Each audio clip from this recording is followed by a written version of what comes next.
हाय दोस्तों, welcome back to my YouTube channel. आपका हमारे यूट्यूब चैनल पे स्वागत है। आज हम लेके आए हैं क्लास 10th की विद्युत धारा चैप्टर का 1 शॉट में पूरा कंप्लीटली रिवीजन। ठीक है, आपको सिर्फ एक वीडियो में आपका पूरा ये जो आपका विद्युत धारा चैप्टर है, आपको कहीं भी समस्या नहीं होने वाली है।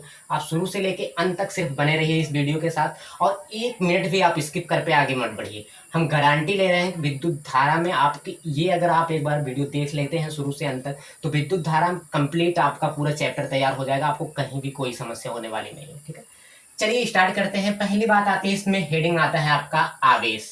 पहले आवेश क्या होता है ये जान लेते हैं। तो लिखा गया है कि आवेश किसी पिंड का क्या है। पहले तो ये होता है मूलभूत गुण। ठीक है, बोला जा रहा है आवेश किसी पिंड का मूलभूत गुण है जो क्या उत्पन्न करता है, चुंबकीय क्षेत्र, और क्या उत्पन्न कर सकता है, विद्युत क्षेत्र उत्पन्न करता है। बात समझ में आ रही है। आवेश किसी पिंड का मूलभूत गुण है जो क्या उत्पन्न करता है, चुंबकीय क्षेत्र तथा विद्युत क्षेत्र उत्पन्न करता है।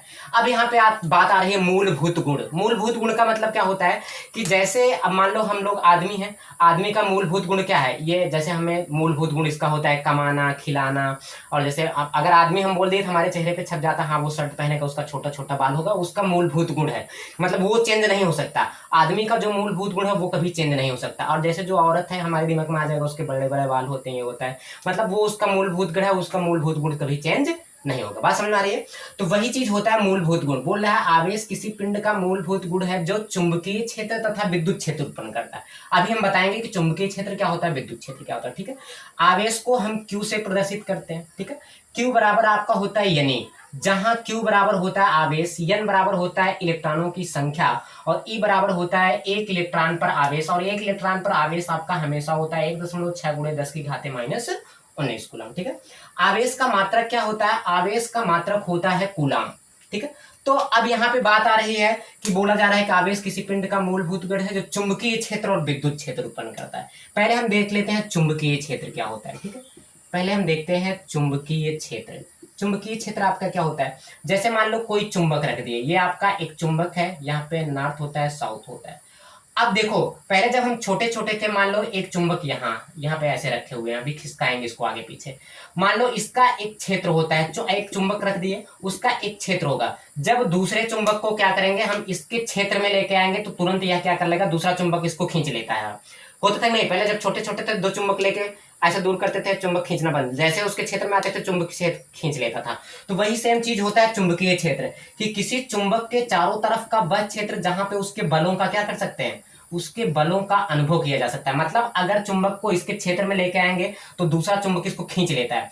देखो जैसे यहाँ पे, जैसे ये मान लो चुंबक लेके आए, इसके क्षेत्र में लेके आए, चुंबक तुरंत खींच लेगा। जैसे इसके क्षेत्र से बाहर निकले, चुंबक खींचना बंद। मतलब इसका एक निश्चित क्षेत्र होता है, वो वहां तक चुंबक को खींचेगा, अगर उससे दूर रख देंगे वो चुंबक को खींचना बंद कर देगा। ठीक है, तो वही चीज होता है चुंबकीय क्षेत्र, किसी चुंबक के चारों तरफ का वह क्षेत्र जहां पे उस चुंबक के बलों का अनुभव किया जा सकता है। ठीक है, अगर आपको लिखना है तो बोल के लिख लो, वरना वैसे समझ में आ रहा है। फिर बात करते हैं चुंबक, आपकी विद्युत क्षेत्र आ रहा है। यहाँ पे आपकी बात आ रही है विद्युत क्षेत्र क्या होता है। ठीक है, तो विद्युत क्षेत्र भी देख लेते हैं कि विद्युत क्षेत्र क्या होता है।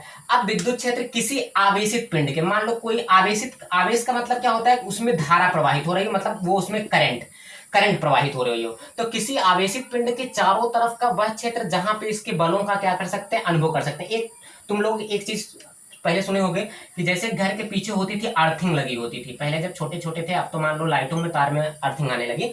पहले नरदोग होता था, पिछवाड़े आपकी वहां पे लगी होती थी अर्थिंग। सब बोलते थे कि जहां तक उसका अर्थ है वहां तक मत जाओ। जैसे ही अर्थ उसके अर्थिंग के क्षेत्र तक जाते थे, वो तुरंत हमारे हाथों में झंझनाहट शुरू कर देता था। ठीक है, जैसे हम अर्थिंग से दूर जाते थे, झंझनाहट करना बंद। कहने का मतलब उसका एक निश्चित क्षेत्र होता था, वही कहलाता था विद्युत क्षेत्र। जहां पे उसके बलों का अनुभव किया जा सके वही होता है विद्युत क्षेत्र। वैसे है यहाँ पे, ये आवेशित पिंड है, इसका एक निश्चित क्षेत्र होगा। अगर उसके क्षेत्र में जाएंगे तो लाइट मारना, झंझनाहट शुरू कर देगा, जैसे क्षेत्र से बाहर आएंगे लाइट मारना बंद। तो आपका विद्युत क्षेत्र क्या हो जाएगा कि किसी आवेशित पिंड के चारों तरफ का वह क्षेत्र जहां पे उसके बलों का क्या कर सकते हैं, अनुभव किया जा सकता है। यहां तक बात एकदम क्लियर समझ में आ रही होगी आपको। चलिए आप स्क्रीनशॉट ले लीजिए, फिर हम थोड़ा सा आगे बढ़ते हैं, अगले टॉपिक की तरफ चलते हैं, आवेश के प्रकार पे। ठीक है,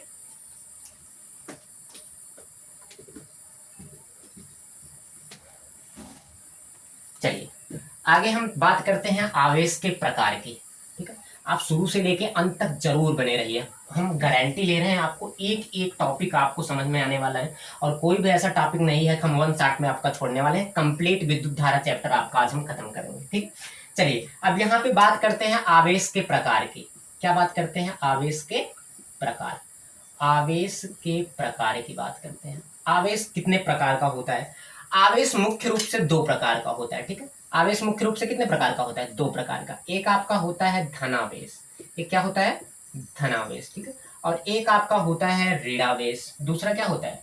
दूसरा आपका होता है ऋणावेश। बात समझ आ रही है? बात करें आवेश का धनावेश। ठीक है, जैसे मान लीजिए हम उदाहरण में ले लें सोडियम। सोडियम का परमाणु क्रमांक कितना होता है? 11। धनावेश कब आता है? जब कोई पदार्थ क्या करता है? इलेक्ट्रॉन त्याग देता है। जब कोई पदार्थ क्या करता है? इलेक्ट्रॉन त्यागता है तो उसके ऊपर क्या आ जाता है? तो उसके ऊपर धनावेश आ जाता है। तो उसके ऊपर क्या आ जाता है? आपका धनावेश आता है। बात समझ में आ रही है? अगर कोई पदार्थ इलेक्ट्रॉन क्या करता है? बाहर निकालता है, मतलब अगर कोई इलेक्ट्रॉन त्यागेगा उसके ऊपर आपका आ जाएगा धनावेश। जैसे मान लीजिए हम उदाहरण में एक आपका बता दें सोडियम। सोडियम का परमाणु क्रमांक होता है आपका 11। अगर इसका हम इलेक्ट्रॉनिक विन्यास करें, ये आपका होता है 2, 8 और 1। देखो इलेक्ट्रॉनिक विन्यास क्या कैसे बताया जाता है कि पहले ऑर्बिटल में आपके 2 से ज्यादा नहीं भरे जाएंगे, दूसरे में आपके 8 होंगे, तीसरे में भी आपका 8 होगा। लेकिन देखिए यहाँ पे 8 2 10, एक ही बच रहा था इसलिए 1 लिखा गया। ठीक है, तो धनावेश कब आता है? हमने बताया कि जब कोई पदार्थ इलेक्ट्रॉन त्यागता है तो उसके ऊपर क्या आ जाता है? धनावेश। ठीक है, अब यहाँ पे देखो जैसे हमने ले लिया सोडियम लिए, इसके लास्ट ऑर्बिटल से अगर 5 से कम इलेक्ट्रॉन है, कितने इलेक्ट्रॉन है? 5 से कम इलेक्ट्रॉन। अगर 5 से कम इलेक्ट्रॉन होंगे तो ये एक इलेक्ट्रॉन को त्याग कर अपने लास्ट में कितने की बनाने की कोशिश करेगा? 8। जैसे अब मान लो तुमको 8 रोटी की भूख है। कितने रोटी की भूख है? 8 रोटी की भूख है। अब उसमें से एक रोटी तुमको और एक्स्ट्रा आ गई, तो तुम इस एक्स्ट्रा रोटी को क्या कर दोगे? बाहर निकाल दोगे, नहीं तो अगर ज्यादा खा लोगे तो अपच कर जाएगा कि नहीं? ऐसे सेम चीज होता है यहाँ पे। अब ये मान लो हम 8 रोटी खा लिए, अब एक रोटी की हमको जरूरत नहीं, कोई जबरदस्ती खिलाएगा, हमको अपच हो जाएगी कि नहीं? वैसे सेम चीज यहाँ पे है। एक इलेक्ट्रॉन ज्यादा है तो ये एक इलेक्ट्रॉन का क्या कर देता है? त्याग कर देता है, मतलब बाहर निकाल देगा और अपने आप को एकदम सुरक्षित प्रदान कर देगा। जैसे यहाँ पे आपका रोटी के हिसाब से, तो ये एक इलेक्ट्रॉन त्यागा, जैसे इलेक्ट्रॉन त्यागा तुरंत इसके ऊपर कौन सा आवेश आ गया? धनावेश। बात सुना रही है? तो धनावेश क्या होता है? जब कोई पदार्थ इलेक्ट्रॉन त्यागता है तो उसके ऊपर कौन सा आवेश आ जाता है? धनावेश। बात समझ रही है? वैसे सेम चीज आपकी बात करते हैं हम ऋणावेश की। ऋणावेश क्या होता है? अब इसका उल्टा, जब कोई पदार्थ क्या करता है? पदार्थ इलेक्ट्रॉन ग्रहण करता है। क्या करता है? इलेक्ट्रॉन ग्रहण करता है तो उसके ऊपर क्या आ जाता है? तो उसके ऊपर ऋणावेश आ जाता है। क्या आ जाता है? ऋणावेश। ठीक है, आ जाता है। बात सुना रही है आप सबको कि इसमें क्या होता था? ये इलेक्ट्रॉन त्याग रहा था तो इसके ऊपर धनावेश, अगर कोई इलेक्ट्रॉन को ले रहा है तो उसके ऊपर कौन सा चार्ज आ जाएगा? ऋणावेश। जैसे हम आपको समझाने की कोशिश करते हैं क्लोरीन लेके। क्लोरीन का परमाणु क्रमांक कितना होता है? 17। इसका इलेक्ट्रॉनिक विन्यास करें, ये आपका कितना हो जाएगा? 2, 8 और 7 बचेंगे, क्योंकि 8 2 10 7 17। अब यहाँ तो 5 से कम इलेक्ट्रॉन थे, ये त्याग रहा था, लेकिन आपका लास्ट ऑर्बिटल में 5 से ज्यादा इलेक्ट्रॉन है। कितने इलेक्ट्रॉन है? 5 से ज्यादा इलेक्ट्रॉन। अगर 5 से ज्यादा इलेक्ट्रॉन है तो ये अपना अष्टक पूरा करने के लिए इलेक्ट्रॉनों को क्या करेगा? ग्रहण करेगा। अपने लास्ट ऑर्बिटल में 8 पूरा करने के लिए इसको कितने चाहिए? 1 इलेक्ट्रॉन और चाहिए। 1 इलेक्ट्रॉन ये क्या करेगा? ग्रहण करेगा और यहाँ पे बना लेगा 8। इसलिए क्लोरीन के ऊपर कौन सा चार्ज आ जाता है? Minus charge. ठीक है, तो ऋणावेश आपको समझ में आ रहा होगा कि जब कोई पदार्थ इलेक्ट्रॉन ग्रहण कर रहा है तो उसके ऊपर कौन सा चार्ज आता है? ऋणावेश। अगर जब कोई पदार्थ इलेक्ट्रॉन त्यागता है तो उसके ऊपर कौन सा चार्ज आ जाता है? धनावेश। बात समझ में आ रही है सबको?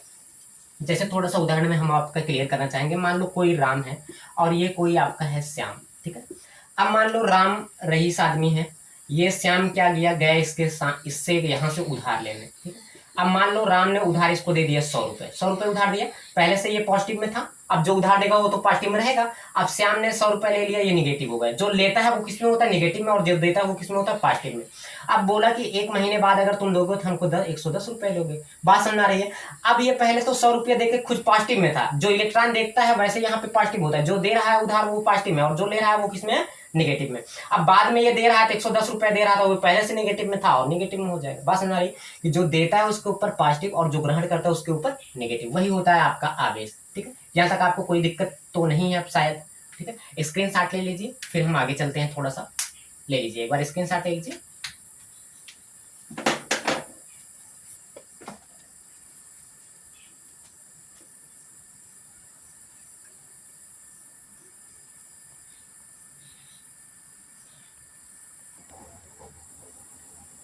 चलिए आपका आगे चलते हैं। अब बात करते हैं विद्युत धारा की। क्या बात करते हैं आगे? आगे अगली हेडिंग है आपकी विद्युत धारा। ठीक है, विद्युत धारा क्या होती है? विद्युत धारा, ठीक है, इसको विद्युत धारा को क्या बोला जाता है कि आवेश प्रवाह की दर को क्या बोलते हैं? आवेश प्रवाह की दर, आवेश प्रवाह की दर को क्या बोलते हैं? दर को विद्युत धारा कहते हैं। ठीक है, विद्युत धारा कहते हैं, धारा कहते हैं। समझ में आ रहा है कि आवेश प्रवाह की दर क्या कहलाती है? विद्युत धारा। एक लाइन में याद है आपको, एक लाइन में रट जाएगा कि आवेश प्रवाह की दर को क्या बोला जाता है? विद्युत धारा। इसे हम किससे डिनोट करते हैं? इसे आई से प्रदर्शित किया जाता है। इसे किससे दिखाया जाता है? आई से प्रदर्शित किया जाता है। इसे आई से प्रदर्शित किया जाता है। बात सुना रही है? आई बराबर क्या हो जाएगा? अब वही बता रहा है, आवेश प्रवाह की दर। आवेश प्रवाह की दर, दर का मतलब समय। आवेश प्रवाह की दर, दर मतलब होता है बटे, मतलब समय। तो यहाँ पे आवेश प्रवाह की दर को क्या बोला जाता है? विद्युत धारा। यही तो बोला है, आवेश प्रवाह की दर को क्या बोला जाता है? विद्युत धारा। ठीक है, अगर इसके मात्रक की बात की जाए, इसका मात्रक क्या हो जाएगा? मात्रक यानी कि आपका जो Q का मात्रक होगा, Q का मात्रक क्या होता है? कूलाम, अभी हमने बताया। और T का मात्रक क्या होता है? समय। अगर इसका मात्रक लिखना चाहें, ये ऊपर जाएगा, ये आपका हो जाएगा कूलाम, और ये कोई चीज ऊपर जाती है तो वो इनवर्स में हो जाती है, ये हो जाएगी समय। वो इसका समय का होता है सेकंड। ठीक है, गलती से समय लिखा गया, समय का होता है आपका सेकंड। सेकंड यानी कि सेकंड इनवर्स। बात समझ में आ रही है? इसका मात्रक क्या हो जाएगा? कूलाम बटे second into coulomb into second inverse. समझ में आ रहा है सबको? चलो आगे चला जाए थोड़ा सा, इसको और थोड़ा सा हम डीप में आपको समझाने की कोशिश करते हैं। ठीक है, थोड़ा सा एक बार देख लीजिए। थोड़ा सा जैसे मान लीजिए कोई ये आपका चालक तार है, यहाँ से चालक तार है कि नहीं? चालक तार है। इसके एकांक क्षेत्रफल में से, एकांक क्षेत्रफल कोई छोटा सा क्षेत्रफल ले लें, इसमें से जितना आवेश प्रति सेकंड, जितना आवेश प्रति सेकंड प्रवाहित होता है उसी को क्या बोला जाता है? विद्युत धारा। अब मान लीजिए इसके एकांक क्षेत्रफल में से Q आवेश प्रति सेकंड से प्रवाहित होता है, उसी को बोला जाता है विद्युत धारा। यही होता है आपका विद्युत धारा कि आवेश प्रवाह की दर क्या कहलाती है? विद्युत धारा कहलाती है। और मात्रक हमने बता दिया कूलाम बटे सेकंड, और होता है कूलाम इंटू सेकंड इनवर्स आपका हो जाएगा। ठीक है, इसका एक अन्य मात्रक होता है, अन्य मात्रक, इसका एक अन्य मात्रक होता है एम्पियर। इसका अन्य मात्रक क्या होता है? अन्य मात्रक होता है आपका एम्पियर। ठीक है, विद्युत धारा का अन्य मात्रक क्या होता है? एम्पियर होता है। स्क्रीनशॉट ले लीजिए, फिर थोड़ा सा आगे चले। ठीक है, अगले टॉपिक की तरफ, मतलब विद्युत धारा की दिशा। ठीक है, मिटा दें। चलिए अब बात करते हैं विद्युत धारा की दिशा। ठीक है, चलिए बात करते हैं विद्युत धारा की दिशा। विद्युत धारा की दिशा, दिशा की बात करते हैं आपकी। देखिए शुरू से लेके आप अंत तक एकदम बने रहिए, एक एक टॉपिक आपको समझ में आने वाला है क्लियर। विद्युत धारा की दिशा की बात करते हैं। मान लीजिए एक लेते हैं धनावेश और एक आपका ले लेते हैं ऋणावेश। ठीक है, ये आपका आवेश है धनावेश और यह आपका आवेश है ऋणावेश। तो विद्युत धारा हमेशा धनावेश, मान लीजिए जो धनावेश है ये मान लो Q धनावेश है। ठीक है, और यहाँ पे आपकी धारा है I। तो विद्युत धारा अगर कोई धनावेश है तो विद्युत धारा धनावेश की दिशा में चलती है। विद्युत धारा क्या होती है? विद्युत धारा धनावेश की दिशा में गति करती है। ठीक है, दिशा में क्या करती है? आपकी गति करती है। बात समझ आ रहा है कि विद्युत धारा हमेशा किसकी दिशा में जाएगी? जिस साइड में धनावेश प्रवाहित होगा उसी की दिशा में कौन जाएगी? विद्युत धारा। ठीक है, फिर आपकी बात करते हैं ऋणावेश की। ऋणावेश, अब मान लीजिए धारा इधर, अब जिस साइड में ऋणावेश जाता है धारा जस्ट उसके विपरीत जाती है। जिस साइड में मान लीजिए ऋणावेश इस साइड में जाएगा तो धारा उसके विपरीत जाएगी। ठीक है, विद्युत धारा ऋणावेश के क्या होता है? विद्युत धारा ऋणावेश के विपरीत जाती है। ऋणावेश के क्या होती है? विपरीत गति करती है, विपरीत गति करती है। समझ में आ रहा है आपको कि जो धनावेश होता है विद्युत धारा धनावेश की दिशा में चलती है, जो आपका ऋणावेश होता है विद्युत धारा ऋणावेश के विपरीत दिशा में चलती है। यही आपको समझना है। एक हिसाब से समझ लीजिए, समझा रहे हैं कि मान लो ये जो धनावेश है वो पढ़ने वाला है और जो ये धारा है आपका कम पढ़ने वाला है। अगर जो पढ़ने वाला है वो जिस दिशा में जाएगा, जो कम पढ़ने वाला वो सोचेगा कि उसी की दिशा में जाए, हम भी हो जाए। मान लो ये आपका है ज्यादा पढ़ने वाला, धनावेश क्या है आपका? ज्यादा पढ़ने वाला। ठीक है, और ये जो आपकी धारा है ये कम पढ़ने वाली है। ठीक है, तो इसके दिमाग में आएगा कि जो जिस साइड में जो पढ़ने वाला जिस साइड में गति कर रहा है उसी साइड में कम पढ़ने वाला भी गति करेगा, तो हम भी उसी के बराबर हो जाएंगे। इसलिए विद्युत धारा हमेशा धनावेश की दिशा में चलती है, ठीक है। और वैसे यहाँ पे देख लेते हैं, ये आपका है कम पढ़ने वाला, ये कम पढ़ने वाला, और धारा क्या है, ज्यादा पढ़ने वाली।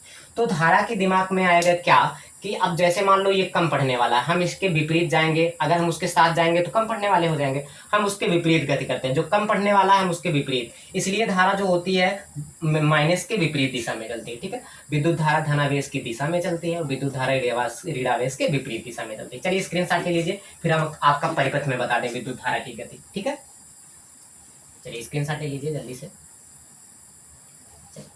अब हम बात करते हैं इसकी परिपथ में। आपने जान लिया कि विद्युत धारा धनावेश की दिशा में गति करती है तथा विद्युत धारा ऋणावेश के विपरीत चलती है। अब हम बात कर लेते हैं इसके परिपथ में। मान लीजिए कोई परिपथ दे दिया जाए आपको ऐसे खेत के में, ठीक है।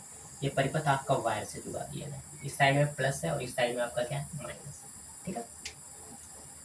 अब हमें पता है कि किसी भी चीज में अगर धारा का प्रवाह होता है तो कहने का मतलब उसमें कौन विद्यमान होगा, पहले तो इलेक्ट्रॉन। किसके कारण धारा का प्रवाह होता है, इलेक्ट्रॉनों के द्वारा ही किसका प्रवाह होता है, धारा का। अब मान लीजिए इलेक्ट्रॉन इस साइड में गति कर रहे हैं, ठीक है, इलेक्ट्रॉन इस साइड में गति करेंगे, और जाहिर सी बात है इलेक्ट्रॉन पे जो माइनस चार्ज होता है, अगर इलेक्ट्रॉन पे माइनस चार्ज है तो वो प्लस की तरफ आकर्षित होगी कि नहीं। जैसे कोई प्लस आवेश है, कोई माइनस आवेश है, प्लस माइनस एक दूसरे को क्या करते हैं, आकर्षित करते हैं। लेकिन अगर कोई प्लस और प्लस रहे, वो एक दूसरे को क्या करेंगे, प्रतिकर्षित करेंगे, एक दूसरे को क्या करेंगे, प्रतिकर्षित करेंगे। बात समझना रही है कि अगर दो माइनस, एक प्लस है एक माइनस है, तो वो एक दूसरे को आकर्षित करेंगे, अगर दोनों सेम सेम है तो वो एक दूसरे को प्रतिकर्षित करेंगे।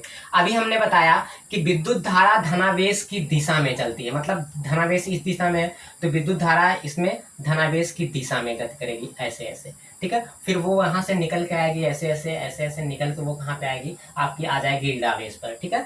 तो एक हिसाब से कि विद्युत धारा तो धनावेश की दिशा में चल रही है और इलेक्ट्रॉन उसके विपरीत, मतलब जिस साइड में इलेक्ट्रॉन बहेंगे धारा उसके विपरीत जाएगी। मतलब विद्युत धारा का प्रवाह इलेक्ट्रॉनों के क्या होता है, विपरीत होता है। देखो इलेक्ट्रॉन इस साइड में आ रहे हैं और धारा उसके विपरीत जा रही है, मतलब धारा का प्रवाह इलेक्ट्रॉन, अगर धारा इस साइड में जा रही है तो इलेक्ट्रॉन उसके विपरीत, अगर धारा इस अगर ये इलेक्ट्रॉन इस साइड में आ रहा है, विद्युत धारा उसके विपरीत जाएगी। मतलब इलेक्ट्रॉनों के विपरीत कौन बहता है, विद्युत धारा। लिख दें हम एक लाइन में, यहाँ पे लिख दें इलेक्ट्रॉनों के विपरीत, इलेक्ट्रॉनों के विपरीत क्या होता है, विपरीत विद्युत धारा का प्रवाह होता है, विद्युत धारा का प्रवाह होता है। बात एकदम क्लियर आपको समझ में आ रही होगी कि विद्युत धारा का प्रवाह इलेक्ट्रॉनों के विपरीत होता है, जिस साइड में इलेक्ट्रॉन बहेंगे उसके विपरीत कौन जाएगी, विद्युत धारा, ठीक है। आपको समझ में आ गया विद्युत धारा की दिशा, अगर आ गई हो तो स्क्रीनशॉट ले लीजिए, फिर अगले टॉपिक पे चला जाए, ठीक है।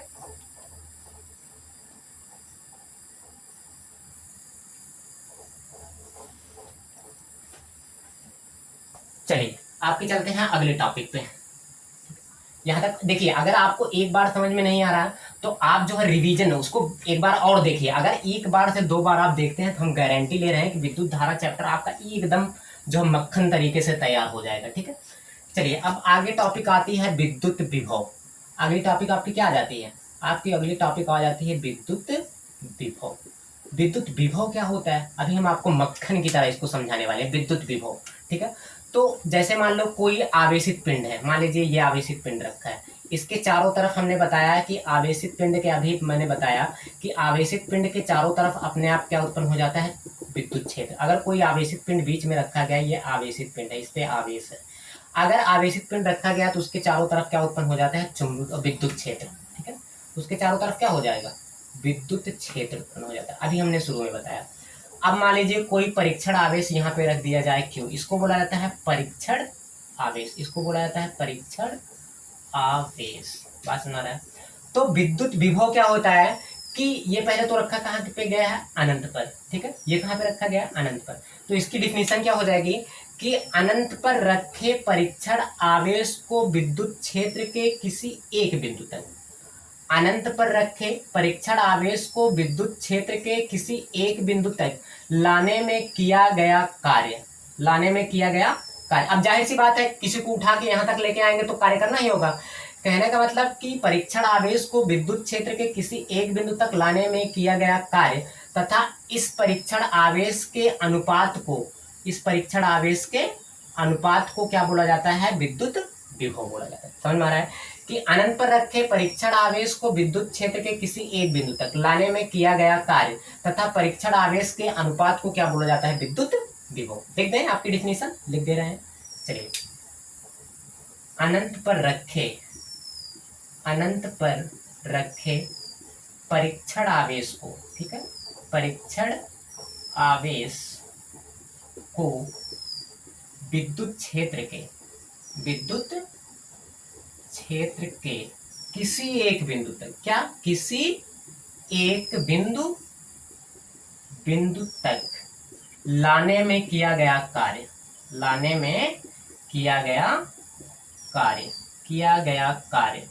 कार्य को हम किससे दिखाते हैं? वर्क से, W से। किया गया कार्य तथा उस परीक्षण आवेश के अनुपात को, उस परीक्षण आवेश के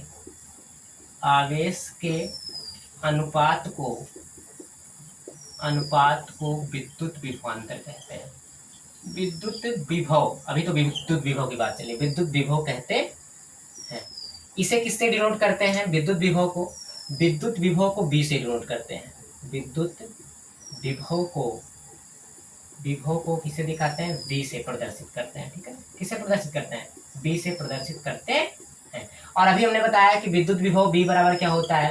किया गया कार्य और आवेश के अनुपात को क्या बोलते हैं? विद्युत विभव। यही तो बोला गया कि परीक्षण आवेश को अनंत पर रखे परीक्षण आवेश को विद्युत क्षेत्र के किसी एक बिंदु तक लाने में किया गया कार्य तथा उस परीक्षण आवेश के अनुपात को हम क्या, अनुपात का मतलब क्या होता है? बटे तो होता है, W/Q बराबर किसके हो जाएगा? विद्युत विभव के। समझ में आ रहा है आपको? अगर बात करें विद्युत विभव का मात्रक क्या हो जाएगा? मात्रक क्या हो जाएगा बता दो? मात्रक आपका होगा, देखो, कार्य का मात्रक आपका W का मात्रक क्या होता है? जूल। कार्य का मात्रक क्या होता है? जूल बटे आवेश का मात्रक क्या होता है? अभी हमने बताया था, आवेश का मात्रक क्या हो जाएगा? कूलाम। इसको अगर लिखना चाहें ये हो जाएगा जूल इनटू कूलाम इनवर्स, क्योंकि कोई चीज ऊपर जाती है तो वो इनवर्स में हो जाती है। इसका एक अन्य मात्रक होता है, इसका अन्य मात्रक क्या होता है? इसका अन्य मात्रक होता है आपका वोल्ट। विद्युत विभव का अन्य मात्रक क्या होता है? वोल्ट होता है। आपको एकदम समझ में आ रहा होगा कि अनंत पर रखे परीक्षण आवेश को विद्युत क्षेत्र के किसी एक बिंदु तक लाने में किया गया कार्य तथा परीक्षण आवेश के अनुपात को क्या बोला जाता है? विद्युत विभव। ठीक है, आप स्क्रीनशॉट ले लीजिए, फिर आगे बढ़ा जाए।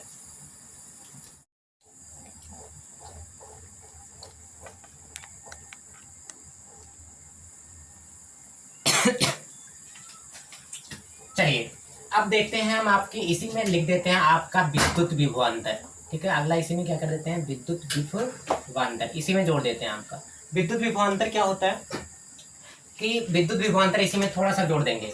ऐसे सेम चीज पूरी डिफिनेशन वही रहेगी कि अनंत पर रखे परीक्षण आवेश को विद्युत क्षेत्र के किसी एक बिंदु से दूसरे बिंदु तक ले जाने में, सिर्फ इसमें थोड़ा सा जुड़ जाएगा कि अनंत पर रखे परीक्षण आवेश को विद्युत क्षेत्र के किसी एक बिंदु से दूसरे बिंदु तक ले जाने में किया गया कार्य, एक बिंदु से दूसरे बिंदु तक ले जाने में किया गया कार्य तथा इस परीक्षण आवेश के अनुपात को हम क्या बोलेंगे? विद्युत विभवांतर। जहां जहां पे लिखे हैं अनंत पर रखे परीक्षण आवेश को विद्युत क्षेत्र के किसी, थोड़ा सा यहाँ पे लिख दे रहे हैं, ठीक है, अनंत पर रखे परीक्षण आवेश को विद्युत क्षेत्र के किसी एक बिंदु से, कहां से?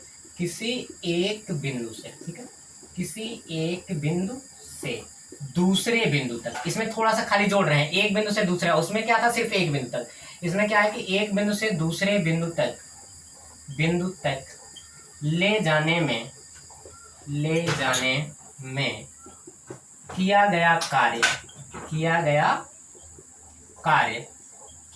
को किसी दिखाते हैं? W से। किया गया कार्य तथा परीक्षण आवेश के अनुपात को, परीक्षण आवेश के अनुपात को विद्युत विभवांतर कहते हैं। विद्युत क्या कहते हैं? विभवांतर कहते हैं। विद्युत विभवांतर कहते हैं। समझ आ रहा है? उसमें क्या था कि उसमें एक बिंदु तक आ रहा था, लेकिन इसमें एक बिंदु से दूसरे बिंदु तक ले जाने में किया गया कार्य तथा परीक्षण आवेश के अनुपात को हम क्या बोलते हैं? विद्युत विभवांतर। ठीक है, जो डिफिनेशन उसमें थी सेम वही इसमें है, सिर्फ इसको हम किससे प्रदर्शित करते हैं? इसे डेल्टा बी से प्रदर्शित। क्यों डेल्टा बी से? क्योंकि इनमें अंतर के लिए इसको हम दिखाते हैं डेल्टा बी से प्रदर्शित करते हैं। ठीक है, इसको किससे दिखाते हैं? डेल्टा बी से प्रदर्शित करते हैं। यानी कि डेल्टा बी बराबर आपका क्या हो जाएगा? डेल्टा बी वही सेम चीज जो उसमें हो रहा था, किया गया कार्य और आवेश के अनुपात को भी क्या बोलते हैं? विद्युत विभवांतर। जो मात्रक उसका था वही सेम मात्रक, जो विभव का मात्रक था वही सेम मात्रक इसका हो जाएगा। ठीक है, तो वही क्या बार बार लिखें। ठीक है, यहाँ डेल्टा बी का मतलब क्या। अच्छा एक बात बताओ कि अनंत से लाने पे यहाँ तक ज्यादा कार्य करना पड़ेगा कि बी तक लाए जाने में। जाहिर सी बात है, यहाँ से यहाँ तक आने में उसे कोई आवेश का खतरा नहीं था, कोई भी उसमें रोकथाम नहीं था। लेकिन जैसे ही हम इसके क्षेत्र में आए, अब उसके क्षेत्र में हमको खिसकाना पड़ रहा है। अगर किसी के क्षेत्र में जाके मार पीट के आते हो ज्यादा मेहनत लगता है, लेकिन अगर उसके बाहर किसी क्षेत्र में मार पीट के लेके आओगे तो कम, लेकिन जैसे उसके क्षेत्र में मारने जाओगे ज्यादा बल लगाना पड़ेगा। तो इसलिए यहाँ पे हम लिखते हैं ज्यादा में से V V minus V A, यही होता है डेल्टा वी का मतलब। डेल्टा वी का मतलब क्या होता है, V V minus V A. ठीक है, आपको समझ में आ गया होगा कि अनंत पर रखे परीक्षण आवेश को विद्युत क्षेत्र के किसी एक बिंदु से दूसरे बिंदु तक ले जाने में किया गया कार्य तथा परीक्षण आवेश के अनुपात को हम क्या बोलते हैं, विद्युत विभवांतर कहते हैं। ठीक है, आपको एकदम क्लियर समझ में आ रहा होगा ये पॉइंट। स्क्रीनशॉट ले लीजिए, फिर आगे चला जाए इसके अगली हेडिंग पर। ले लीजिए जल्दी से स्क्रीनशॉट लीजिए।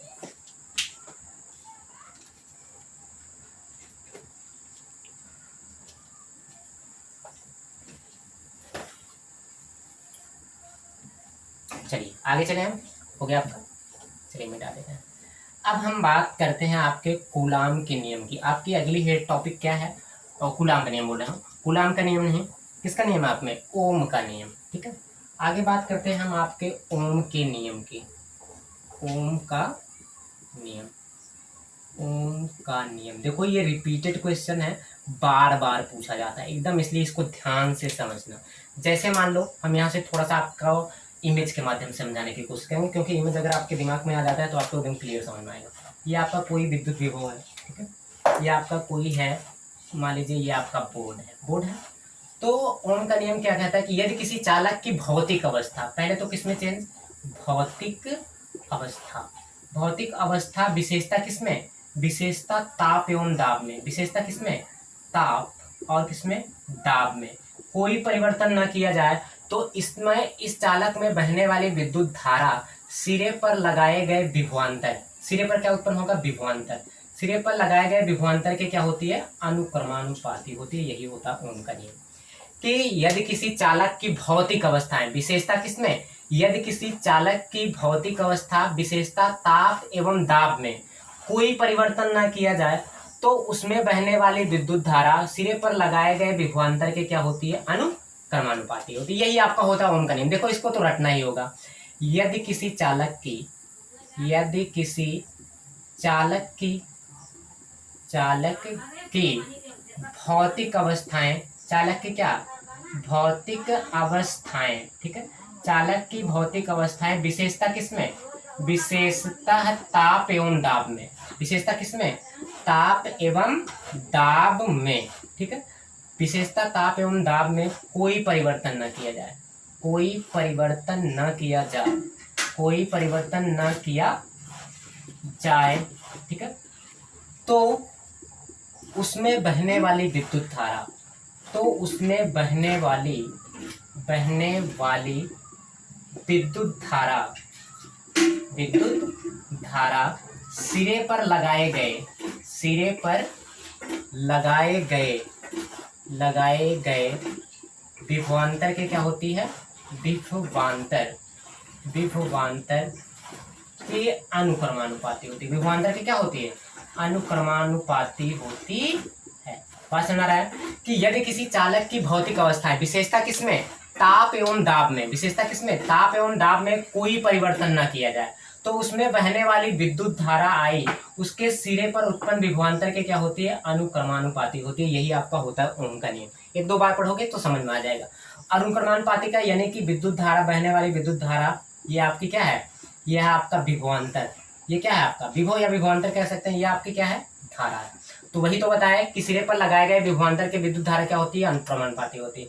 यहाँ से इसका निशान हटाएंगे तो बी बराबर आपका हो जाएगा यहाँ पे आई आर, ठीक है, जहां आपका बी होता है विभवांतर, बी आपका क्या होता है, विभवांतर, और आई आपकी होती है धारा, और आर आपका होता है प्रतिरोध। अब आगे हम प्रतिरोध की ही बात करेंगे, ठीक है। तो यहाँ से अगर हम लिखना चाहें, यदि किसी चालक की भौतिक अवस्थाएं विशेषता ताप एवं दाब में कोई परिवर्तन न किया जाए तो उसमें बहने वाली विद्युत धारा सिरे पर लगाए गए विभवांतर के अनुक्रमानुपाती होती है। यहाँ से हमने बी अनुक्रमानुपाती आई आर लिखा। देखिए अनुक्रमानुपाती का मतलब जैसे हम बोल दें ए अनुक्रमानुपाती बी।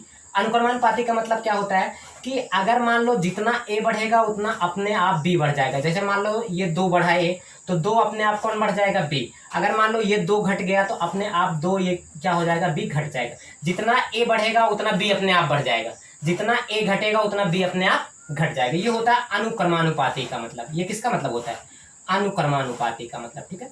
सेम चीज हम आपको बता दे रहे हैं व्युत्क्रमानुपाती का मतलब क्या होता है, व्युत्क्रमानुपाती, ठीक है। व्युत्क्रमानुपाती सुने होना बार बार, जैसे लिखा जाता है ए व्युत्क्रमानुपाती 1/b। इसका मतलब क्या होता है कि जितना ए बढ़ेगा उतना बी घट जाएगा। इसका उल्टा होता था, लेकिन इसमें बराबर जितना ए बढ़ रहा था उतना बी बढ़ रहा था, जितना ए घट रहा था उतना बी घट जा रहा था। लेकिन इसमें उसका उल्टा हो रहा है। अगर मान लो 2 बढ़ेगा तो ये 2 घट जाएगा, 2 क्या हो जाएगा, घट जाएगा। अगर ये 2 घटेगा तो ये 2 क्या हो जाएगा, अगर ये 2 मान लो घट रहा है तो ये 2 अपने आप क्या हो जाएगा, बढ़ जाएगा। इसमें उल्टा होता है, जितना ये बढ़ेगा उतना ये घटेगा। ये होता है व्युत्क्रमानुपाती का मतलब। अनुक्रमानुपाती और व्युत्क्रमानुपाती आपको समझ में आ गया, ठीक है। अब यहाँ से अगर लिखना चाहो तो 2-4 फार्मूला लिख सकते हो। आई बराबर आप क्या लिख सकते हैं, इधर गुणा में ये आएगा, भाग में हो जाएगा, बी बटे आर हो जाएगा। एक फार्मूला आपका ये बन जाएगा यहाँ से। और एक फार्मूला आर बराबर लिखना चाहो तो आर बराबर क्या हो जाएगा, बी बटे आई भी हो सकता है। क्यों हो सकता है, क्योंकि यहाँ पे आर है, ये गुणा में इस साइड में जाएगा तो भाग में हो जाएगा। ये आप ये भी लिख सकते हो। एक फार्मूला तो आपको यहाँ पे हुआ और 2 फार्मूले यहाँ पे लिख लो, स्क्रीनशॉट ले लो, फिर आगे चला जाए।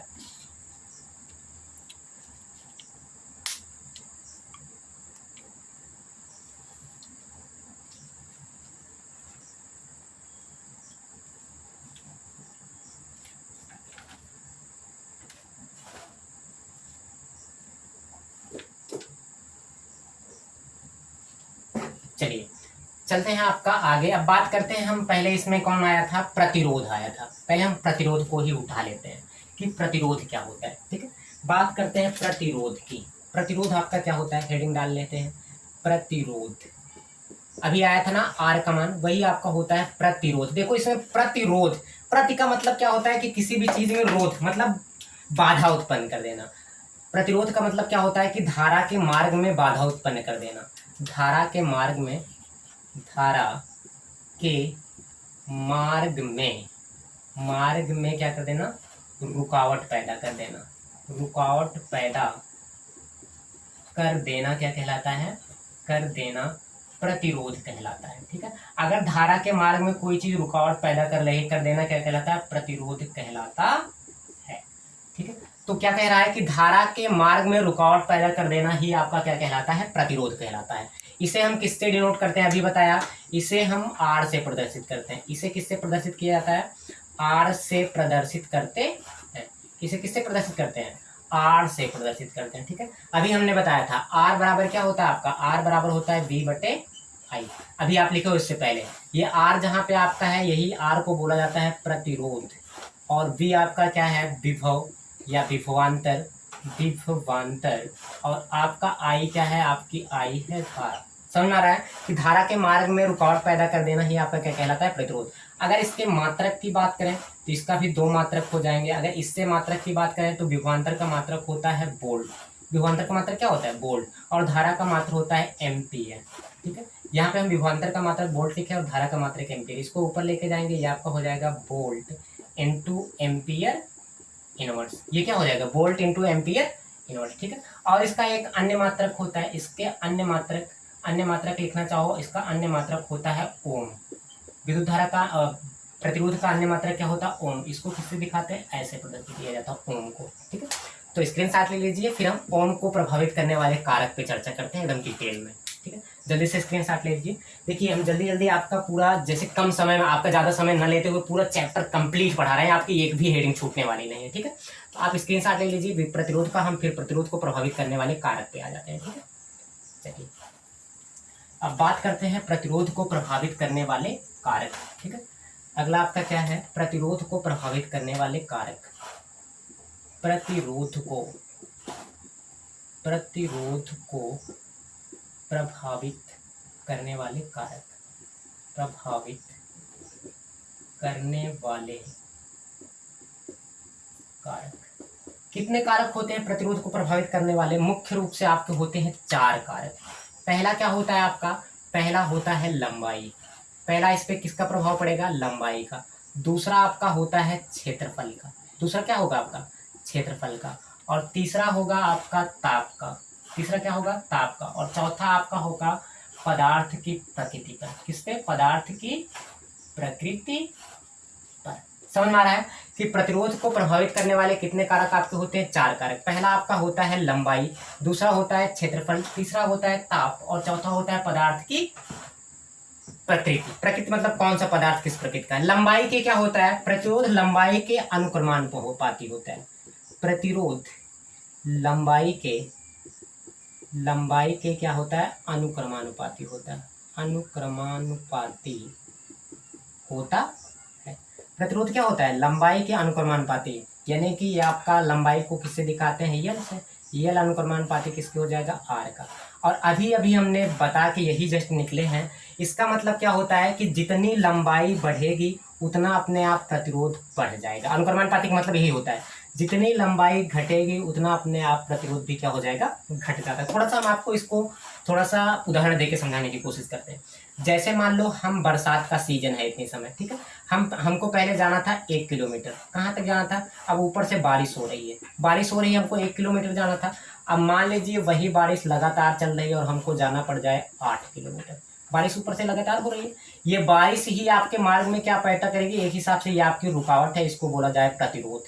रुकावट को क्या बोला जाता है? प्रतिरोध। जाहिर सी बात है, यहाँ आपकी रुकावट थी। अब बताओ कि हमें अगर कम दूरी पे जाना है तो हमको रुकावट का सामना कम करना पड़ेगा कि नहीं? अगर दूरी कम थी यानी कि लंबाई कम थी तो हमें रुकावट कम थी। जैसे लंबाई बढ़ी तुरंत हमारी रुकावट हमको ज़्यादा दूर तक भीगना हुआ जाएगा। मतलब अगर हमारी लंबाई बढ़ रही है तो आपकी अगर लंबाई बढ़ी तो प्रतिरोध भी क्या हो जाता है? रुकावट आपके मार्ग में ज़्यादा पैदा हो जा रही है। यही चीज़ यहाँ पे होता है कि जितनी लंबाई बढ़ती है उतना प्रतिरोध बढ़ जाता है, जितनी लंबाई घटती है उतना प्रतिरोध आपका घट जाएगा। समझ में आ रहा है? यहाँ तक मिटा दें इसको, स्क्रीनशॉट ले लो थोड़ा सा, फिर हम क्षेत्रफल की बात करते हैं। ठीक है, चलिए आगे बात करते हैं। अगला आपका क्षेत्रफल का। क्षेत्रफल के ये क्या होता है? अब देख लीजिए क्षेत्रफल के प्रतिरोध क्षेत्रफल के व्युत्क्रमानुपाती होता है। ठीक है, प्रतिरोध क्षेत्रफल के क्या होता है? व्युत्क्रमानुपाती होता है। ठीक है, क्षेत्रफल क्या होता है? प्रतिरोध क्या होता है? क्षेत्रफल के व्युत्क्रमानुपाती। अभी हमने बताया कि ये क्षेत्रफल के क्या होगा? व्युत्क्रमानुपाती, यानी कि 1/a। ये होता है व्युत्क्रमानुपाती का मतलब। अभी हमने बताया था व्युत्क्रमानुपाती का मतलब होता है जितना प्रतिरोध बढ़ेगा, जितना क्षेत्रफल कम होगा उतना प्रतिरोध बढ़ेगा, जितना क्षेत्रफल बढ़ेगा उतना प्रतिरोध आपका क्या हो जाएगा? कम। मतलब इसका उल्टा होगा। अगर अब जैसे उदाहरण में बात करते हैं, जैसे मान लो ये आपका स्कूल है आपका। पहले आपका गेट था छोटा सा था, यानी कि गेट को ही हम एक हिसाब से मान लेते हैं क्षेत्रफल। इसको क्षेत्रफल को दिखाते हैं ऐसे। मान लो 2000 बच्चे हैं इसमें, 2000 बच्चे। अब आपका क्षेत्रफल छोटा सा है, ये आपका गेट है, ये आपका क्या है? गेट है। अब गेट छोटा सा था, 2000 बच्चे एकाएक यहाँ से निकलना स्टार्ट करेंगे। अगर क्षेत्रफल कम होगा तो उसमें अड़स अड़स के सट के जाएंगे, एक दूसरे से जाएंगे कि नहीं जाएंगे? अगर क्षेत्रफल आपके गेट का क्षेत्रफल छोटा सा गेट है तो 2000 बच्चे निकले तो उसमें से सट के मतलब उसमें रुकावट ज्यादा, धक्का मारना पड़ेगा, रुक के जाएंगे। लेकिन मैनेजर के दिमाग में उसका पैसा बढ़ा तो उसने क्या कर दिया? गेट के क्षेत्रफल को क्या कर दिया? थोड़ा सा बड़ा कर दिया। अब क्षेत्रफल यहाँ पे क्या होगा? बड़ा हो गया कि नहीं हो गया? क्षेत्रफल बड़ा हो गया, ए का मान बढ़ गया। तो अब 2000 बच्चे अब भी हैं, तो 2000 बच्चे अब उनके बीच में रुकावट क्या हो जाएगी? रुकावट कम होगी कि नहीं होगी? वही बता रहे हैं कि प्रतिरोध क्षेत्रफल के व्युत्क्रमानुपाती होता है। कहने का मतलब अगर क्षेत्रफल बढ़ेगा तो अगर क्षेत्रफल कम है, अगर क्षेत्रफल यहाँ पे क्या था? कम था, तो रुकावट का सामना क्या करना पड़ रहा था? ज्यादा। जाहिर सी बात है, अगर क्षेत्रफल का मतलब गेट छोटा है तो 2000 बच्चे निकलेंगे, उनको रुकावट का सामना ज्यादा करना पड़ेगा। अगर क्षेत्रफल जैसे गेट बढ़ा दिया जाए, 2000 बच्चे अब भी निकल रहे हैं, अब उनको रुकावट को कम सामना करना पड़ेगा। वही चीज बताया जा रहा है कि प्रतिरोध क्षेत्रफल के व्युत्क्रमानुपाती होगा। क्षेत्रफल जितना कम होगा प्रतिरोध उतना ज्यादा होगा, क्षेत्रफल जितना ज्यादा होगा प्रतिरोध उतना कम हो जाएगा। यहाँ तक बात आपको समझ में आ रही होगी, एकदम क्लियर। मिटा दिया जाए, आगे चला जाए। ठीक है, चलिए अब आगे बात करते हैं आपकी ताप की। ठीक है, ताप के क्या होता है? ये प्रतिरोध ताप के अनुक्रमानुपाती होता है। प्रतिरोध ताप के क्या होता है? अनुक्रमानुपाती। प्रतिरोध ताप के क्या होता है, ताप के अनुक्रमानुपाती होता है, अनुक्रमानुपाती होता है। अनुक्रमानुपाती का मतलब क्या होता है, अभी बताया गया कि इसको हम दिखाते हैं टी से। टी अनुक्रमानुपाती किसके हो जाएगा, आर के। अभी अभी बताया गया अनुक्रमानुपाती का मतलब जितना ताप बढ़ेगा उतना प्रतिरोध बढ़ जाएगा, जितना ताप घटेगा उतना प्रतिरोध अपने आप क्या हो जाएगा, घट जाता है। ठीक है, समझ में आ रहा है आपको। चलिए आगे बात करते हैं पदार्थ की प्रकृति पर। प्रकृति का मतलब क्या है, मान लीजिए आपने एल्युमिनियम की तार लगा दी, एल्युमिनियम की तार लगा दी और आपने एक कॉपर की तार लगा दी। अब देखिए दोनों की प्रकृति अलग अलग है। एल्युमिनियम की रुकावट अलग होगी, इसकी रुकावट क्या होगी, अलग होगी, और इसकी रुकावट क्या होगी, अलग होगी। जैसे अब मान लो आप हैं अपने मम्मी पापा की, ये मान लो आपकी मम्मी है, ये आपके पापा है, ठीक है। अब आप इनके बच्चे हैं, तो देखो बच्चे पर अगर वो लड़का है तो उस पर ज्यादा पकड़ किसका होता है, पापा का। अगर वो लड़की है तो ज्यादा पकड़ किसकी होती है, मम्मी की। अगर पदार्थ एक ही है लेकिन उनकी प्रकृति क्या है, अलग अलग है, अलग अलग प्रकृति पर सभी पदार्थों की प्रकृति भी अलग अलग होती है। वही बता रहा है कि अलग अलग अगर पदार्थ होंगे तो उनमें रुकावट भी अलग अलग आएगी। ठीक है, स्क्रीनशॉट ले लीजिए इसका पूरा, आप एक बार देख लीजिए, आपको एकदम समझ में आ जाएगा प्रभावित करने वाले कारक में। ठीक है, चलिए अब हम आगे चलते हैं, थोड़ा सा स्क्रीनशॉट ले लीजिए आप।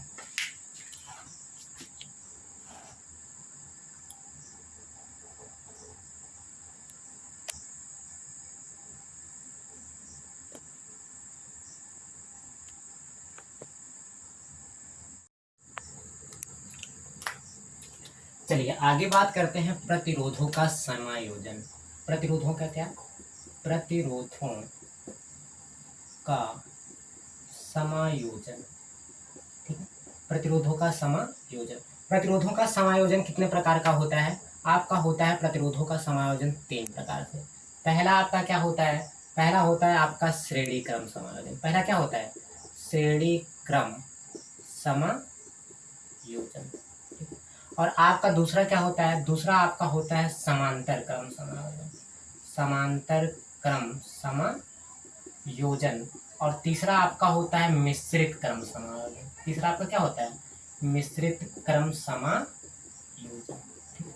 देखिए ये आपका प्रतिरोधों का समायोजन जो है, हमने एक वीडियो इसी डिस्क्रिप्शन की लिंक में डाल देंगे, आप देखिए उसमें श्रेणी क्रम और समांतर क्रम समायोजन दोनों एकदम डिटेल में पढ़ाया गया।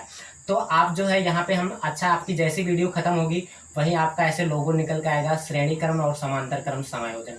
ठीक है, उस पर आप क्लिक करेंगे तो आपको ये कंप्लीट पढ़ाया गया है, श्रेणी क्रम और समांतर क्रम समायोजन। फिर आपका चैप्टर यहीं पे पूरा आपका डाइंड हो जाएगा, आपको कहीं भी कोई भी आपकी एक भी हेडिंग नहीं छूट रही। ठीक है, थैंक यू, धन्यवाद। चैनल को सब्सक्राइब कर दीजिए, ऐसे ही हम हर एक रोज आपकी एक चैप्टर का कंप्लीट 1 शॉर्ट वीडियो लेके आने वाले हैं। Thank you.